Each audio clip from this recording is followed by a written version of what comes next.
The blade doesn't create the grain of the wood, that unique fingerprint that each slab, each piece of wood that I work with has.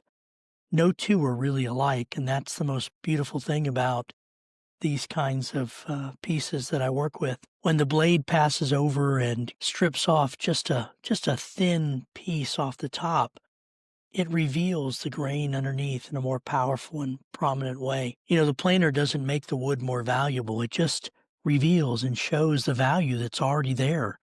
That imago Dei concept, that's the image of God. It isn't something we earn. It's something that's baked into us from the beginning, whether we are followers of God or not. Every human being is made in the image of God. Genesis tells us that.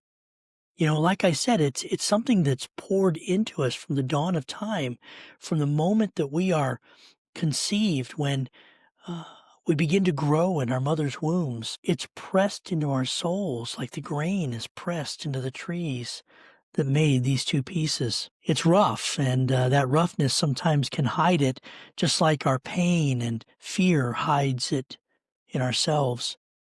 Our own stubbornness hides it really well.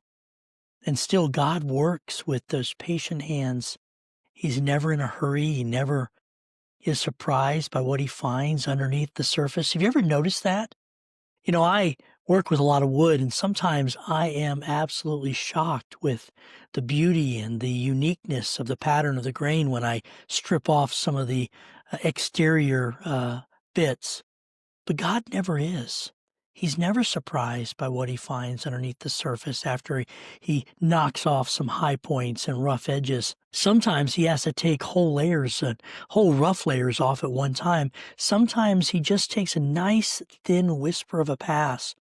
But every single blade cut is meant to reveal, not to destroy.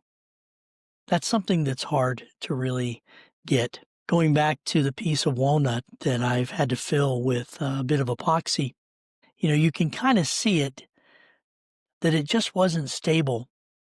There was that piece of rot that went through, I think, an old knot hole, and it really ran deeper than I wanted to. In fact, it ran so deep that I had to tape the bottom of it so when I poured the epoxy in, it wouldn't pour out the bottom. I wanted to turn that bit of rot and that marred surface into something that would be beautiful.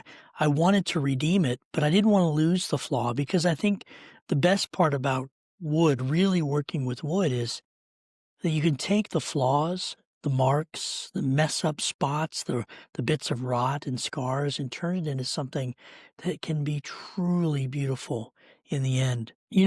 I could have just cut that whole section out. I could have just maybe even cut the piece in half and turned it into something a little bit different, maybe made a shelf out of it instead of a tabletop. But like I said, I didn't want to do that. I just wanted the character of this whole board to come out. I wanted to redeem the piece. God does that with me.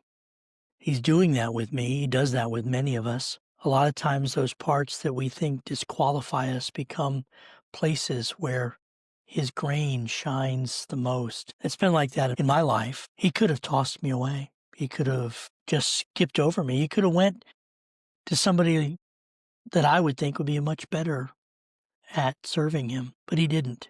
He chose me, flaws and all. He restored the areas that were weak and broken. He repaired the cracks and poured epoxy, if you will, into the areas that needed it. Redemption doesn't erase our story. It lets our story breathe again, just like I plan to do with this wood.